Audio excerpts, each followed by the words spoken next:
Physics. जैसा कि पिछले क्लासेस में आपने देखा होगा, optics, light, reflection of light आपको बताया गया था बेसिकली। एक उसी से रिलेटेड एक दूसरी फिनोमेना है रिफ्रैक्शन ऑफ लाइट। वैसे तो इसमें बहुत सारे फिनोमेना हैं। जैसे हम बात करें लाइट की, तो आप जानते हो light is invisible of energy which creates in us sensation of sight. Light is an invisible form of energy which creates in us sensation of sight. Light एक अदृश्य ऊर्जा का रूप है जो आपको देखने में सहायता करता है या देखने की सेंसेशन को क्रिएट करता है। ठीक है, हमें वो लाइट हो गया।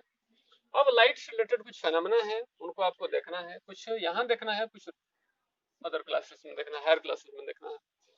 जैसे हम बात करें rectilinear propagation of light, RPL, rectilinear propagation of light हो गया। फिर क्या है रिफ्लेक्शन, रिफ्लेक्शन जैसे कि आप जानते हैं, पढ़ चुके हैं। दूसरा होता है रिफ्रैक्शन, दूसरा होता है रिफ्रैक्शन।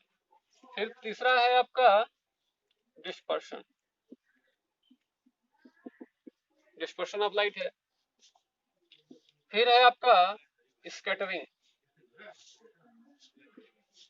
स्कैटरिंग भी इसमें आता है। उसके बाद से एबरेशन है,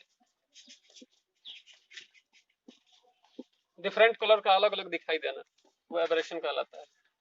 उसके बाद से आपका इंटरफेरेंस है, इंटरफेरेंस। फिर है डिफ्रैक्शन, फिर है पोलराइजेशन। ठीक है, उसके बाद से है फोटो इलेक्ट्रिक इफेक्ट और भी कॉम्पटन इफेक्ट लाइक दैट, बहुत सारे। तो बहुत सारे फेनोमेना लाइट से रिलेटेड हैं। रेक्टिलिनियर प्रोपगेशन मतलब कि लाइट एक सीधी रेखा में चलती है। आपने 7th क्लास में आपने देखा होगा, कार्डबोर्ड पे सेम हाइट पे होल करते थे, इधर से कैंडल जलाया करते थे, लाइट जाती थी। सेम अगर हाइट पे आपने ओपनिंग उसको काट रखा, होल बना रखा है, अगर हाइट को थोड़ा बहुत होल की डिस्टर्ब करते थे, उधर लाइट नहीं मिलती थी। इसका मतलब क्या है कि लाइट एक बिल्कुल स्ट्रेट लाइन पे ट्रेवल करती है। तो रेक्टिलिनियर प्रोपगेशन हो गया। रिफ्लेक्शन आप पढ़ चुके हैं, रिफ्रैक्शन आप पढ़ना है, डिस्पर्शन भी थोड़ा सा पढ़ना है, स्कैटरिंग भी पढ़ना है, aberration, interference, diffraction, polarization, photo electric, like that. इन फिनोमेना को आपको कंसीडर नहीं करना है। आपको मिलेगा ये 12th क्लास फिजिक्स में। एबरेशन तो हटा दिया गया सिलेबस से, पहले हुआ करता था, अब ये नहीं है फिलहाल। इंटरफेरेंस मिलेगा, डिफ्रैक्शन मिलेगा, पोलराइजेशन मिलेगा, फोटो इलेक्ट्रिक इफेक्ट मिलेगा, ये 12th क्लास में मिलेगा। ठीक है, तो हम चलते हैं रिफ्रैक्शन को देखते हैं कि what is the refraction of light. Refraction को लेते हैं।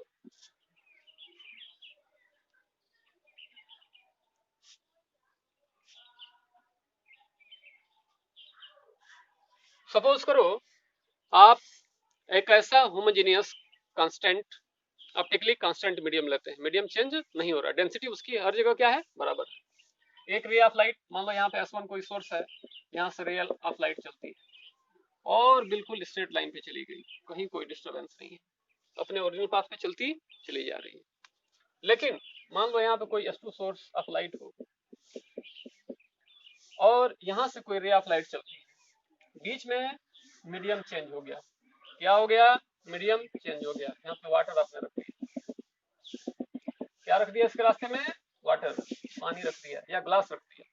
तो आप देखोगे ये ओरिजिनल जो इसका पाथ था, अब इस पाथ पे न जाके वो क्या करेगी, थोड़ा सा अपने पाथ से क्या हो जाएगी, डिस्टर्ब हो जाएगी, डेविएट कर जाएगी, हट जाएगी। This phenomena is called refraction of light. जब कोई रे ऑफ लाइट एक मीडियम से दूसरे मीडियम में जाती है तो अपने ओरिजिनल पाथ से हट जाती है, इधर या इधर।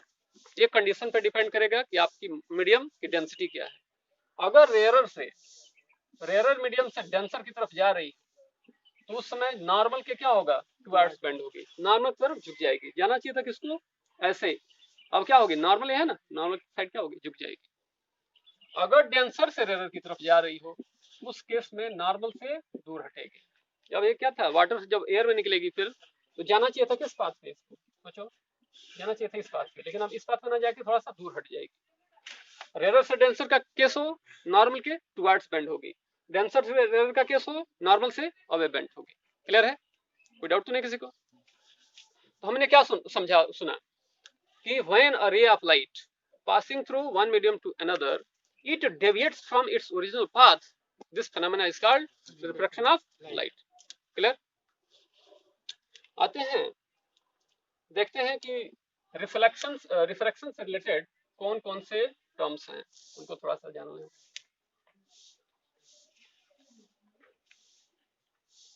कहें some terms related to refraction of light, light के रिफ्रैक्शन से रिलेटेड कुछ terms. Number 1 incident ray, number 2 point of incidence, number 3 surface separating two media, number 4 normal, number 5 angle of incidence, number 6 angle of refraction, number 7 is angle of emergence। Like that मिलता रहेगा, बहुत एक एक करके इनको देखते हैं।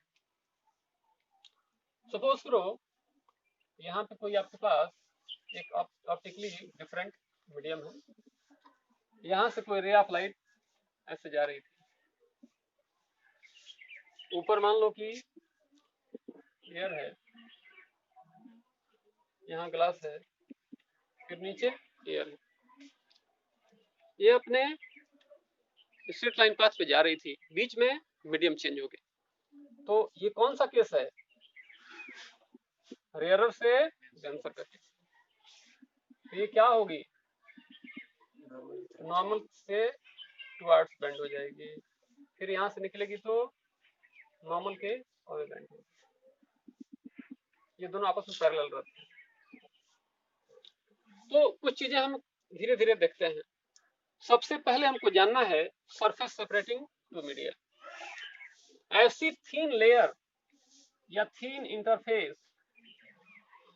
which separates two optically different media, medium का प्लूरल क्या होता है? मीडिया होता है। Is called surface separating two media. ऐसा सरफेस, ऐसा इंटरफेस जो ऑप्टिकली दो मीडियम को सेपरेट करता है, बांटता है। ठीक है, मतलब ऊपर की एक पतली सी लेयर ले लो, इसके नीचे ग्लास है, इसके ऊपर क्या है? एयर है। उस पतली सी लेयर को क्या कहोगे? Surface separating two media. दो मीडियम को सेपरेट करने वाली सरफेस, लेयर, इंटरफेस। ठीक है, उसके बाद है इंसिडेंट रे। ठीक है, the ray of light which incident on surface separating two media is called incident ray. ऐसी रे ऑफ लाइट जो दो मीडियम के सरफेस सेपरेटिंग सरफेस पे पड़ रही है, उसको क्या कहते हो आप? इंसिडेंट रे कहते हो। तो ये क्या हो गया आपका? इंसिडेंट रे हो गया। ठीक है, अब देखो, ऐसी रे जो रिफ्रैक्शन के बाद, जाहिर सी बात, जब मीडियम चेंज हो रहा है तो वहां पे क्या होगा? रिफ्रैक्शन होगा। रिफ्रैक्शन के बाद जो सेकंड मीडियम में रे जाती है, उसको क्या कहते हो आप? रिफ्रैक्टेड रे कहते हो। कहाँ है? नहीं है क्या? छोटा है, यहाँ पे बीच में आ जाएगा। रिफ्रैक्टेड रे, रिफ्रैक्टेड रे, ये नंबरिंग बदल जाएगी थोड़ा सा। ठीक है, कर लेना करेक्ट। रिफ्रैक्टेड रे, इसको आप क्या कहोगे? रिफ्रैक्टेड रे। ठीक बात है। अब यहाँ पे देखो फिर क्या हो रहा है? मीडियम चेंज हो रहा है। ये रेयरर, डेंसर, डेंसर से फिर रेयरर। तो ये इंसिडेंट रे का काम करेगा। किसके लिए? इसके लिए, इस सरफेस के लिए ये वाली रे किसका काम करेगी? इंसिडेंट रे का काम करेगी। और फाइनली जिस मीडियम से रे ऑफ लाइट चली थी, अगर फाइनली उसी मीडियम में जाके बाहर निकलती है, उसको क्या कहते हो? इमरजेंट रे कहते हो। क्या कहते हो? Emergent ray. तो ये वाली क्या हो गई? Emergent ray. ठीक है, तो हमने क्या क्या देख लिया? इंसिडेंट रे देख लिया, रिफ्रैक्टेड रे देख लिया, और इमरजेंट रे देख लिया। ठीक है, अब बात करते हैं नॉर्मल की। इंसिडेंट रे हो गया, पॉइंट ऑफ हाँ, सरफेस सेपरेटिंग टू मीडिया का वो पॉइंट जिस पे इंसिडेंट लाइट स्ट्राइक करती है या फॉल करती है, उसको क्या कहते हो? पॉइंट ऑफ इंसिडेंस कहते हो। आप कहोगे the point on surface separating two media at which incident light strikes और falls is called point of incidence. Surface separating two media का वो पॉइंट जहां पे इंसिडेंट रे स्ट्राइक करती है, उस पॉइंट को क्या कहते हो आप? पॉइंट ऑफ इंसिडेंस कहते हो। ठीक है, अब सोचो नॉर्मल को कैसे डिफाइन करें? Perpendicular drawn on surface separating two media at point of incidence is called normal. ठीक है, आप यहां भी परपेंडिकुलर ड्रा कर सकते हो, यहां भी कर सकते हो, यहां भी कर सकते हो, यहां भी कर सकते हो, यहां भी कर सकते हो। ये सब कुछ परपेंडिकुलर है, लेकिन सभी कुछ नॉर्मल नहीं है। मैथमेटिक्स की लैंग्वेज में सारे क्या होंगे? परपेंडिकुलर भी होंगे, नॉर्मल भी होंगे। लेकिन ऑप्टिक्स की लैंग्वेज में ऐसा परपेंडिकुलर जो पॉइंट ऑफ इंसिडेंस पर पड़ता है, उसको क्या बोलोगे आप? नॉर्मल बोलोगे। इसमें सारे नॉर्मल ना होके क्या है? ये डॉटेड लाइन है, वही क्या है? नॉर्मल है। ये सब परपेंडिकुलर है बट नॉर्मल नहीं है। कोई भी नॉर्मल नहीं, परपेंडिकुलर है लेकिन नॉर्मल नहीं। इसको कैसे डिफाइन करोगे? Perpendicular drawn on surface separating two media at point of incidence is called normal. Is that clear? No. इसके बाद क्या है? Angle of incidence. The angle between incident ray and normal is called angle of incidence. Incident ray और normal के बीच में जो angle बनता है, उसको क्या कहते हो आप? एंगल ऑफ इंसिडेंस कहते हो। फिर रिफ्रैक्टेड रे ये है, नॉर्मल ये है, इन दोनों के बीच में जो एंगल बनेगा उसको क्या कहोगे?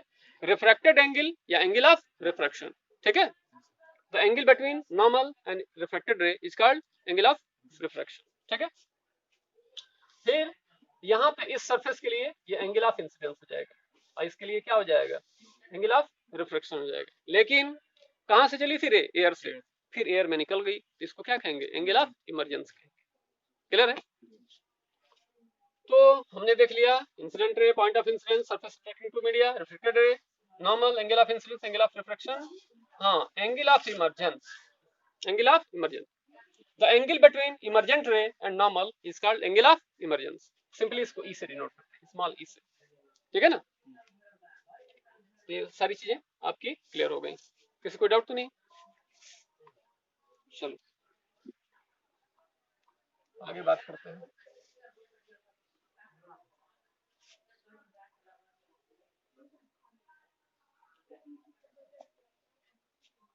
Laws of refraction.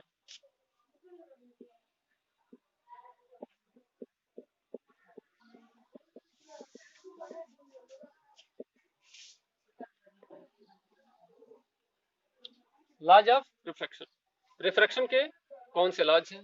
दो लॉ हैं। First law,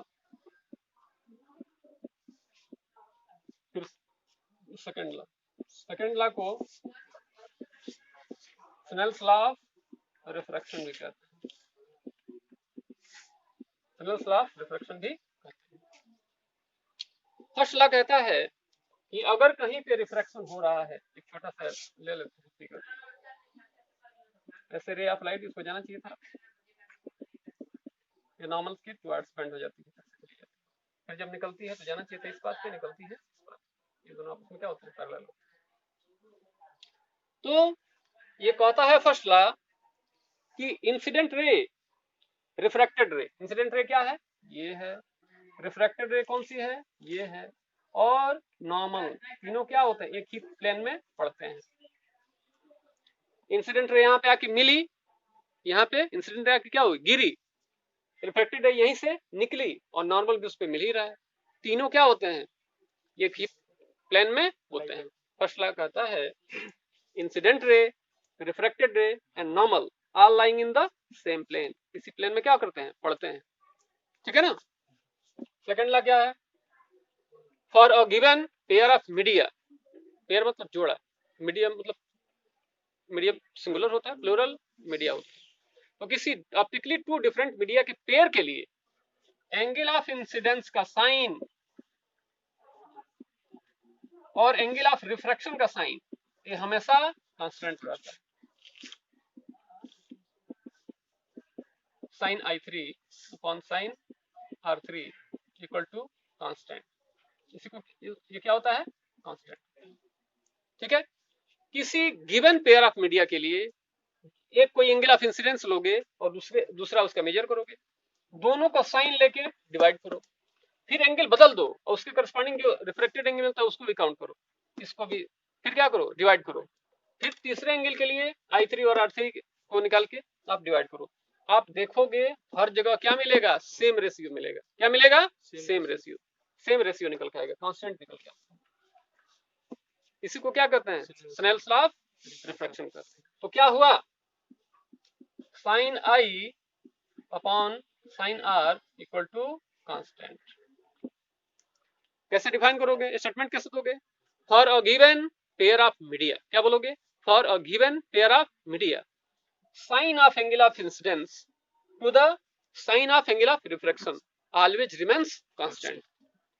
this is called Snell's law of refraction. ठीक है, सेकंड लॉ कहो चाहे स्नेल्स लॉ ऑफ रिफ्रैक्शन, एक ही बात। कोई डाउट तो नहीं किसी को? नाउ अब आते हैं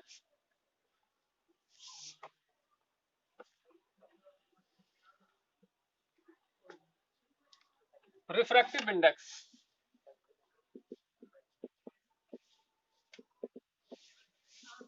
रिफ्रैक्टिव इंडेक्स, रिफ्रैक्टिव इंडेक्स आपके दो होते हैं। पहला होता है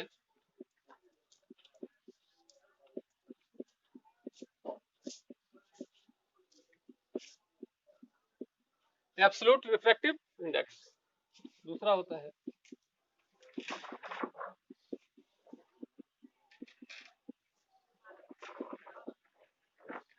रिलेटिव रिफ्रैक्टिव इंडेक्स।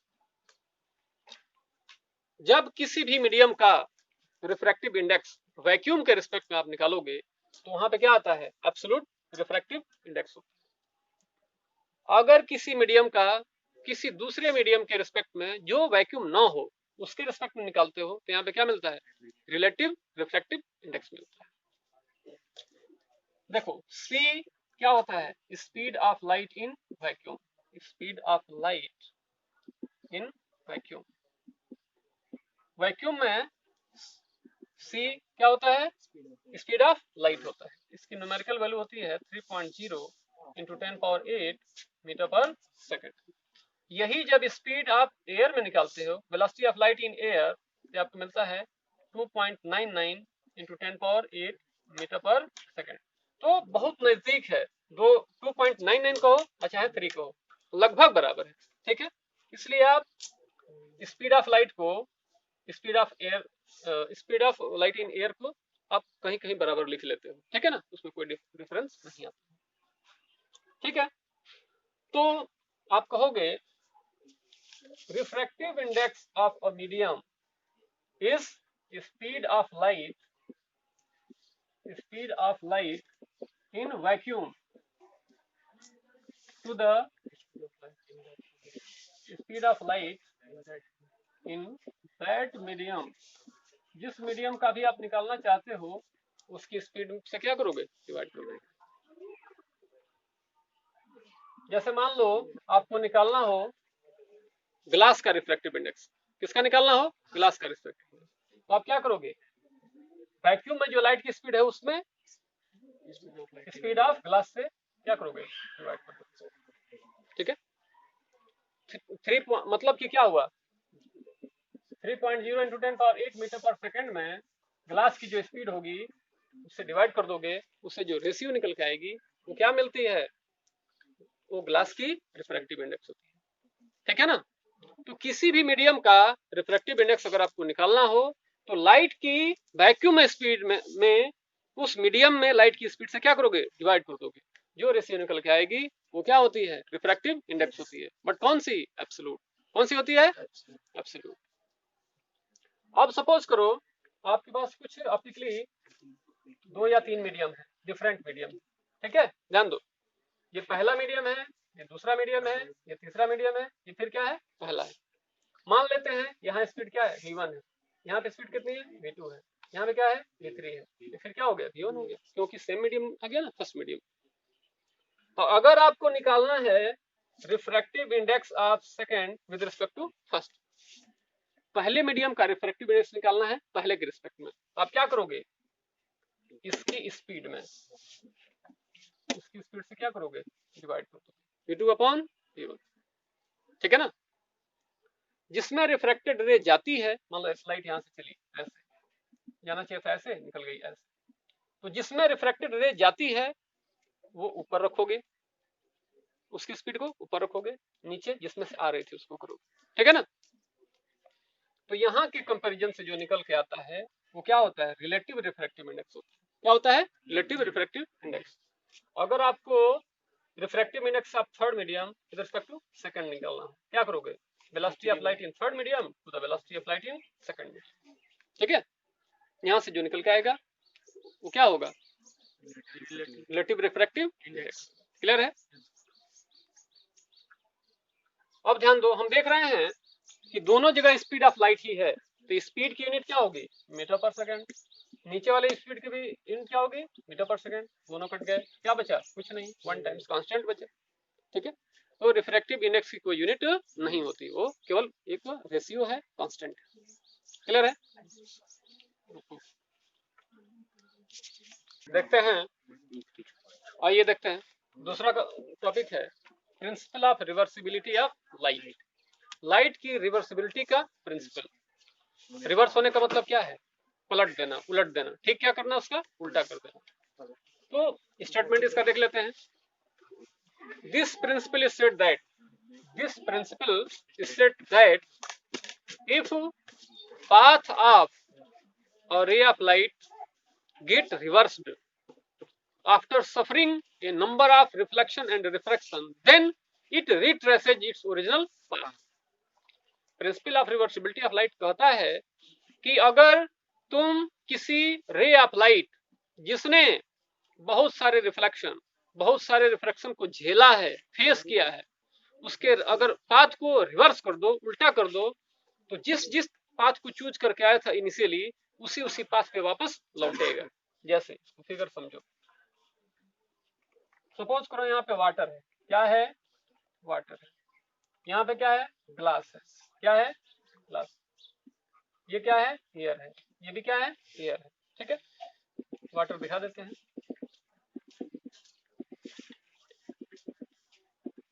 वाटर हो गया, ग्लास हो गया। सपोज करो कोई रे ऑफ लाइट ऐसे जा रही थी, कैसे जा रही थी, जाना चाहिए था किस पाथ पे, इस पाथ पे, ठीक बात है।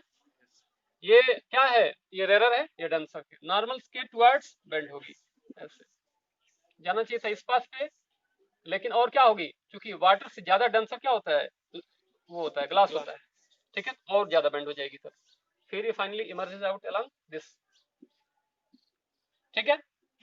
एक रे ऑफ लाइट उसने इस सरफेस पे क्या किया, रिफ्रैक्शन झेला, फिर यहाँ आई, फिर मीडियम चेंज हुआ, फिर रिफ्रैक्शन हुआ, अब वो क्या कर रही है, यहाँ पहुंच गई। यहाँ पे अगर तुम इसके पाथ पे प्लेन मिरर रख दो, कितने डिग्री एंगल पे, 90 डिग्री पे, कितने डिग्री पे, 90 डिग्री पे, तो नॉर्मल इंसिडेंस के केस में क्या होता है, जितना एंगल से आती है, जीरो एंगल से ही रिटर्न हो जाती है। यहाँ से 90 डिग्री पे पड़ेगा, 0 डिग्री एंगल इंसिडेंस पड़ेगा, क्योंकि नॉर्मल से ही इंसिडेंट रे की डायरेक्शन तुम क्या करते हो, काउंट करते हो, तो नॉर्मल से नॉर्मल की एंगल क्या बनेगी, 0 डिग्री, कितना डिग्री, 0 डिग्री, तो 0 डिग्री से ही क्या होगी, रिटर्न होगी, ये क्या होगी, 0 डिग्री से ही रिटर्न होगी। तो रिटर्न होने का मतलब नहीं है कि ऐसे ऐसे ऐसे आई थी अब सीधे ऐसे पार करके चलेगी, नहीं, जैसे आई थी, पहले क्या हुआ, यहाँ से यहाँ, यहाँ से यहाँ, यहाँ से यहाँ, फिर यहाँ से यहाँ, यहाँ सब ऐसे आएगी, फिर ऐसे जाएगी, फिर ऐसे जाएगी, फिर ऐसे जाएगी। तो principal of reversibility of light कहता है कि अगर किसी रे ऑफ लाइट के पाथ को रिवर्स कर दो, जिसने ए नंबर ऑफ रिफ्लेक्शन झेला है, तो पुनः लौटते समय अपने मूल मार्ग से, अपने ओरिजिनल पाथ से वो रिट्रेस करेगी, पुनः उसको ट्रेस करेगी। ट्रेस मतलब दोहराना, चलना, रिट्रेस मतलब पुनः दोहराना। तो जिस रास्ते को चूज करके आई थी फिर दोबारा उसी रास्ते से जाएगी। इस प्रिंसिपल को क्या कहते हो? Principle of reversibility of light. ठीक है, आगे चलो।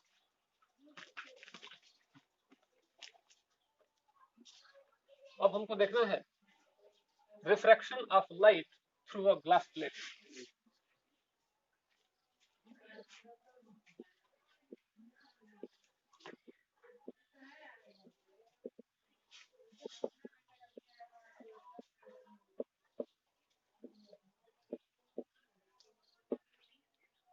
किसी ग्लास प्लेट से लाइट का रिफ्रैक्शन। यहां पे ले लेते हैं एक कोई हमारे पास P Q R S कोई ग्लास प्लेट है। ठीक है, refraction of light through a glass plate. आप कहोगे here we consider PQRS is a single glass plate. क्या है? सिंगल ग्लास प्लेट, एक ही है, उसका कोई कॉम्बिनेशन नहीं है। ठीक है, ग्लास प्लेट तुम देखे हो ना अपने स्कूल में, दिखाए होंगे लोग। इतना मोटा लगभग होता है, एक पूरा शीट होता है, इतना मोटा, इतना मोटा। तो ध्यान दो, सपोज करो ये कोई रे ऑफ लाइट ऐसे इसको क्रॉस करना चाहती थी, ये नॉर्मल हो गया, जाना चाहिए था इसको किस पाथ पे? इस पाथ पे, लेकिन उस पाथ पे ना जाके रेयर से डेंसर का केस है, थोड़ा सा बेंड हो जाएगी। ठीक है, अब जब बाहर निकलेगी तो डेंसर से रेयर का केस है, नॉर्म जाना चाहिए था किस पाथ पे? इस पाथ पे, लेकिन जाएगी किधर? दूर हट। ठीक है, ये क्या हुआ? ध्यान दो, ये इसका नोमेनक्लेचर कर दो N डैश, ये क्या हो गया? N1 डैश, नॉर्मल हो गया। A B C D, ये पॉइंट कौन सा है? D। यहीं पे प्लेन मिरर 90 डिग्री पे तुम रखो, तो क्या होगा? अपने ओरिजिनल पाथ को क्या करेगी? रिट्रेस करेगी। ठीक है ना, ध्यान दो। तो अभी आपने स्नेल्स लॉ ऑफ रिफ्लेक्शन देखा था। क्या देखा था? Snell's law of reflection. तो आप कहोगे applying Snell's law at B for forward ray. किस रे के लिए? फॉरवर्ड रे। ये कौन सा मीडियम है? एयर है। ये कौन सा है? ग्लास है। ये फिर कौन सा है? एयर। एयर को फर्स्ट मीडियम मान लेते हैं, ग्लास को सेकंड मीडियम मान लेते हैं, फिर एयर क्या हो जाएगा? First medium. तो मैंने बताया था आपको कि जिसमें रिफ्रैक्टेड रे जाती है उसका रिफ्रैक्टिव इंडेक्स होता है, किसके रिस्पेक्ट में? जहां से चली थी। तो स्नेल्स लॉ क्या कहता है? Sine I upon sine R equal to constant, ये ना कहता है। मान लेते हैं यहाँ पे एंगल ऑफ इंसिडेंस कितना है? I1 है। कितना है? I1। यहाँ पे क्या हो गया? R1 हो गया। यहाँ पे कितना है? I2 है। तो यहाँ पे कितना है? R2 है। कितना है? R2 है।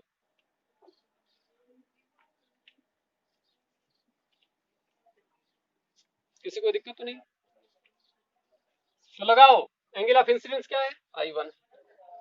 एंगल ऑफ रिफ्लेक्शन क्या है? Refraction R1। किसका रिफ्रैक्टिव इंडेक्स होगा? किसमें जा रही है? ग्लास, ग्लास का। किस पे से आ रही है? एयर जी, म्यू जी ए। इसको आप म्यू जी ए ऐसे भी लिख सकते हो, इसको म्यू जी ए ऐसे भी लिख सकते हो, तीनों तरीके से लिख सकते हो। कंटिन्यू जी ए, ये सफिक्स है, छोटे छोटे म्यू बड़ा रहेगा, ये सफिक्स है, छोटे छोटे रहेंगे। म्यू जी ए या म्यू जी ऊपर है, कोई दिक्कत नहीं, सभी क्या है? सेम थिंग है। क्या है? Same thing. तो मैं अब कह देता हूं sine I1 upon sine R1 equal to refractive index of second medium is to first, क्योंकि सेकंड क्या था? ग्लास था, फर्स्ट क्या था? एयर। कोई डाउट तो नहीं? अब देखो, अब applying Snell's law at point किस पे? सी पे, बी पे, at point B for reverse ray. किस रे के लिए? रिवर्स रे के लिए, जो इधर से गई है फिर लौट के यहाँ पे आ रही है।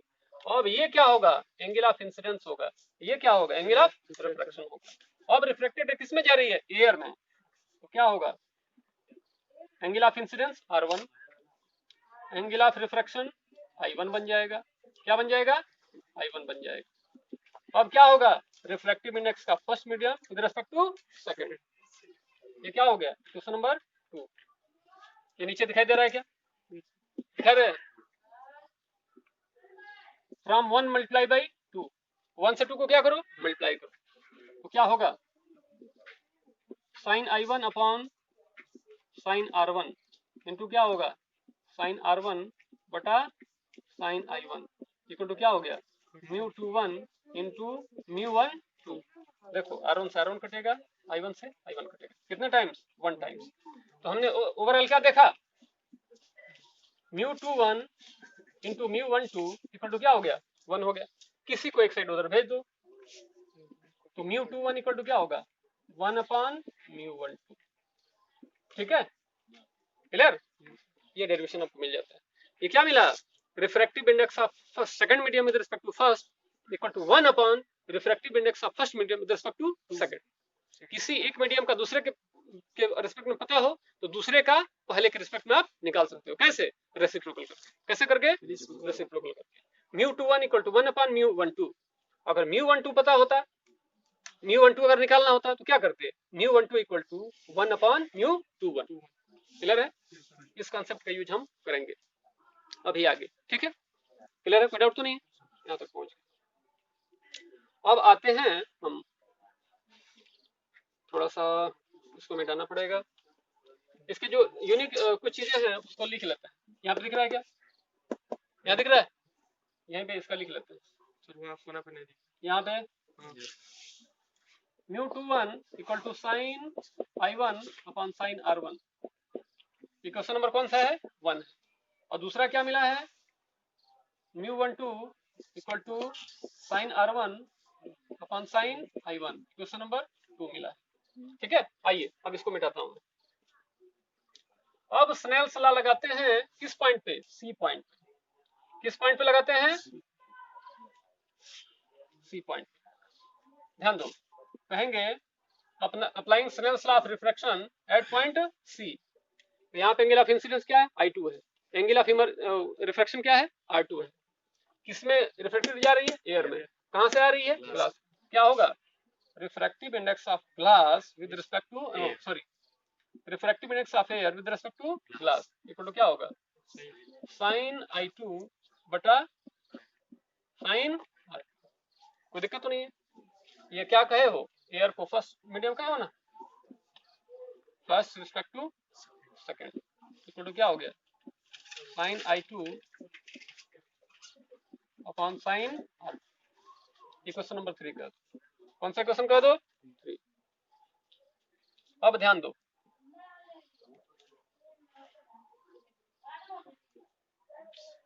वन में 3 का मल्टीप्लीकेशन करो, from equation 1 multiply by equation 3, equation 1 क्या है, μ21 इंटू ये क्या है, μ12 इक्वल टू क्या हो गया, इसका लेफ्ट साइड क्या है, sine I1 upon sine R1 into ये क्या है, sign I2 upon sine R2। आप देखो, याद करो 9th क्लास में, अगर 2 लाइंस पैरेलल हो, तीसरी अगर उसकी ट्रांसवर्सल हो, तो ये दोनों एंगल क्या होते हैं, आपस में बराबर होते हैं ना।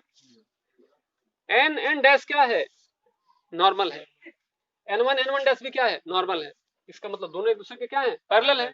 अगर तीसरी लाइन उसको ट्रांसवर्सल के रूप में करेगी तो जितना एंगल R1 होगा उतना ही क्या होगा, I2 होगा, कोई डाउट तो नहीं है। तो एंगल कौन सा, angle R1 equal to angle I2, किससे, अल्टरनेट इंटीरियर एंगल से, किससे, अल्टरनेट इंटीरियर एंगल से। ये दोनों क्या हो जाएंगे, आपस में कैंसिल हो जाएंगे, क्या हो जाएंगे, I2 और R1 दोनों आपस में बराबर होने के कारण क्या हो जाएंगे, कैंसिल हो जाएंगे, कोई डाउट तो नहीं है। अब देखो ये μ21 है ना, ये क्या है, μ21 है, या तो μ21 के जगह पे 1 अपॉन μ12 रख दो, अच्छा μ12 की जगह पे 1/μ21 रख दो, ठीक है। तो हम μ21 की जगह पे 1/μ12 रखते हैं, इनटू क्या है μ12 इक्वल टू क्या है sin I1 upon sin R2। ऐसा क्यों हुआ? ऐसा इसलिए हुआ कि μ21 इक्वल टू क्या जानते हैं 1/μ12 जानते हैं। अब ये दोनों क्या हो जाएंगे, कट जाएंगे। क्या हो गया, कट गया। क्रॉस मल्टीप्लाई करो तो sin I1 इक्वल टू क्या हो गया sin R2। अगर दो एंगल साइन के साथ आपस में इक्वल है, इसका मतलब एंगल को भी क्या होना पड़ेगा, इक्वल होना पड़ेगा। तो I1 इक्वल टू क्या हो गया R2 हो गया। क्या हो गया I1 इक्वल टू R2। सोचो I1 क्या था, एंगल ऑफ इंसिडेंस था। R2 क्या है, एंगल ऑफ इमरजेंस। क्या है, इमरजेंस। तो एयर से चली थी, फिर एयर में ही क्या हो रही है, निकल रही है। तो क्या हुआ, ये प्रूफ हो गया कि अगर कोई भी कहीं भी रिफ्रैक्शन होगा, इंसिडेंट एंगल किसके इक्वल होगा, इमरजेंट एंगल के इक्वल होगा। किसके इक्वल होगा, emergent angle. Hence angle of incidence equal to angle of emergence. और दोनों जब एंगल बराबर हैं तो दोनों लाइंस भी क्या होंगी, पैरेलल होंगी। मतलब कि इंसिडेंट रे की डायरेक्शन और इमरजेंट रे की डायरेक्शन एक दूसरे के क्या होंगे, पैरेलल होंगे। क्लियर हुआ, बात समझ में आ गई। इस तरह से हमने देखा कि किसी एक मीडियम का रिफ्रैक्टिव इंडेक्स दूसरे के रिस्पेक्ट में equal to 1 upon refractive index of first with respect to second. Clear. और फिर हमने क्या देखा कि जितना एंगल ऑफ इंसिडेंस होता है उतना ही एंगल ऑफ इमरजेंस होता है। इसका मतलब साफ है कि इंसिडेंट रे और इमरजेंट रे एक दूसरे के क्या होती हैं, पैरेलल होती है। क्या होती हैं, पैरेलल होती है। प्रूफ हो गया। चलो रोको, आइए देखते हैं reflection of light through a compound plate. Compound plate मतलब क्या, अभी एक ही हम ग्लास शीट लिए थे, अब दो तरह का ले सकते हो, वाटर ले सकते हो, ग्लिसरीन ले सकते हो, फिर ग्लास ले सकते हो, लाइक दैट। तो हम बात करते हैं दो मीडियम, तीन मीडियम, तीन मीडियम। जैसे यहाँ पे हम ले लेते हैं वाटर ले लेते हैं। क्या करते हैं, वाटर ले लेते हैं। नीचे ग्लास ले लेते हैं। नीचे क्या करते हैं, ग्लास ले लेते हैं। ये एयर है, ये क्या है, ग्लास, नो सॉरी वाटर है। क्या है, वाटर। ये क्या है, ग्लास। और नीचे फिर क्या है, एयर। ये फर्स्ट मीडियम, ये सेकंड मीडियम, ये थर्ड मीडियम, फिर ये फर्स्ट मीडियम। सपोज करो ये कोई रे ऑफ लाइट है, ऐसे जा रही थी। कैसे जा रही थी, ऐसे। इसको जाना चाहिए था किस पाथ से, इस पाथ पे। रेयर से डेंसर का केस है, नॉर्मल के टुवर्ड्स बेंड हो गई, यहाँ पे बेंड हो गई। जाना चाहिए था इसके इस पाथ पे, लेकिन फिर नॉर्मल के और टुवर्ड्स बेंड हो गई, ऐसे बेंड हो गई, और फाइनली इमर्जेस आउट हो गई अलोंग इसके पैरेलल क्या हो गई, इमर्ज हो गई।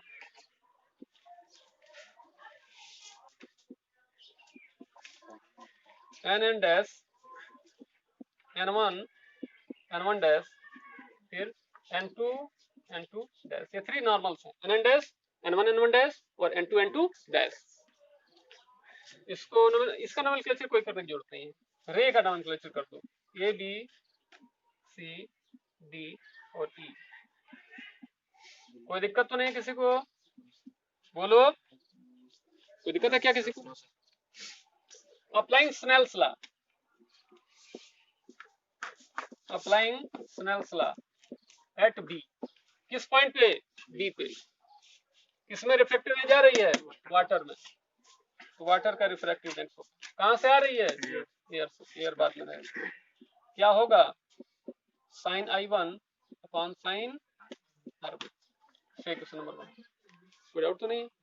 आप जानते हो ये एंगल क्या है, I1 है, ये क्या है, R1 है। तो प्रॉपर्टी ऑफ ज्योमेट्री क्या हो जाएगा, R1 हो जाएगा ना, अल्टरनेट इंटीरियर। ये तुम एंगल कौन सा कंसीडर कर लो, R2 कर लो। क्या कर लो, R2। ये भी क्या हो जाएगा, R2 हो जाएगा। Property of geometry. ये एंगल ऑफ इमरजेंस को क्या कह दो, E कह दो। क्या कह दो, E कह दो। कोई डाउट तो नहीं है। कि ध्यान रखेंगे कि I1 और E आपस में क्या होगा, बराबर होगा, क्योंकि हम प्रूफ कर चुके हैं ना। E इक्वल टू कितना होगा, I1 किसके इक्वल होगा, I1 के। ये दिमाग में बात रहनी चाहिए। दिख रहा है कि नहीं, चलो हम यहाँ पे अप्लाई कर दिए। अब देखो अप्लाइंग स्नेल्स लॉ, किस पॉइंट पे? सी पे। किस पॉइंट पे? सी पे।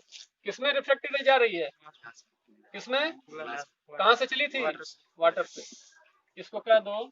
म्यू 2 1। ये क्या हो जाएगा? म्यू 3 2 3 2। ये क्या होगा? ध्यान दो, यहाँ पे एंगल ऑफ इंसिडेंस क्या है? R1 upon R2, sign R1 upon sine R2। कोई दिक्कत तो नहीं है? Question number 2, applying Snell's law किस पॉइंट पे? डी पॉइंट पे। किस पॉइंट पे? डी पॉइंट पे। ये क्या होगा? Refractive index of first with respect to third, मतलब कि mu A G equal to क्या हो जाएगा?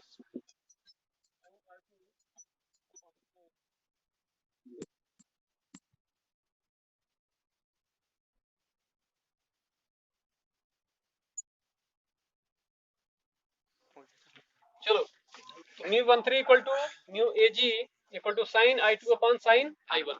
क्यों? क्योंकि हम जानते हैं जितना एंगल ऑफ इंसिडेंस होता है उतना एंगल ऑफ इमरजेंस होता है। अभी प्रूफ किए थे ना पिछले बार। इन तीनों को मल्टीप्लाई करो। क्या करो? 1 मल्टीप्लाई 2 मल्टीप्लाई 3। देखो क्या मिल रहा है? Refractive index of second medium with respect to first, refractive index of third medium with respect to second, refractive index of first medium with respect to third. देखो इनके साइड साइड को देखो, क्या है? Sine I1 upon sine R1 into sine R1 upon sine R2 into sine R2 upon sine I1। हो गया ना? अब देखो कटेंगे, ये दोनों सेम है, ये दोनों सेम है, यहाँ भी I1 है और यहाँ भी I1, कट गया। सारे कट के क्या मिले? 1 मिला। क्या मिला? 1 मिला। मतलब कि mu 2 1 into mu 3 2 into mu 1 3 equal to क्या मिला? 1 मिला। इसमें से एक को रख के दो को ट्रांसफर कर दो। मैं 3 2 को यहाँ पर रखता हूँ, उनको भेजता हूँ। 1 अपॉन म्यू 2 1 इंटू म्यू 1 3 मिलेगा क्या? कोई डाउट तो नहीं है? और फिर से देखो, एक बार देखो जरा सा। अभी मैं बताया था refractive index of second medium with respect to first equal to 1 upon क्या होता है? Refractive index first with respect to second, पता है ना? तो 1 अपॉन 1 3 है ना, 1 अपॉन म्यू 1 3। इसको तुम ऊपर ले जा सकते हो। ऊपर ले जाओगे तो क्या होगा? 3 पहले हो जाएगा, 1 बाद में हो जाएगा, अपॉन क्या होगा? म्यू 2 1। ऐसा क्यों? ऐसा इसलिए क्योंकि mu 1 3 equal to 1 upon mu 3 1। ठीक है ना? ये 3 1 कर दो, म्यू 3 1 इक्वल टू म्यू 1 3। मिल गया? मिला कि नहीं मिला? ओवरऑल हमको क्या मिला? Mu 3 2 equal to mu 3 1 upon mu 1। Clear है? क्या पता चला? Refractive index of third medium with respect to second equal to refractive index of third medium with respect to first upon refractive index of second medium with respect to first. इसका तरीका देखो, numerical आएंगे बहुत सारे, इस पे काम करना होगा। उसका तरीका मैं समझा देता हूँ, तो कभी नहीं भूलेगा, जिंदगी में कभी नहीं भूलेगा। ठीक है? कैसे? जो तुमको चाहिए, मान लो कि हमको म्यू 3 2 चाहिए, म्यू ऊपर लगा दो, म्यू नीचे लगा दो, लगा दिए, बराबर। जो पहले आया है उसको ऊपर रख दो, जो बाद में आया है उसको नीचे रख दो। कौन बचा है? थर्ड। 1 2 3 तो यूज कर चुके हो। कौन मीडियम बचा है? फर्स्ट। फर्स्ट यहाँ भी लग जाएगा, फर्स्ट यहाँ भी लग जाएगा। क्लियर है? अगर मान लो तुमको निकालना हो म्यू 3 1, तो क्या करोगे? म्यू ऊपर रखोगे, म्यू नीचे रखोगे। 3 ऊपर जाएगा, 1 नीचे जाएगा। कौन बचा? 2। 2 यहाँ भी लग जाएगा, 2 यहाँ भी लग जाएगा। क्लियर है? अगर मान लो तुमको निकालना हो 2 3 म्यू 2 3, क्या करोगे? म्यू ऊपर भी लिखोगे, म्यू नीचे भी लिखोगे। 2 पहले है, ऊपर जाएगा। कौन बचा? 1।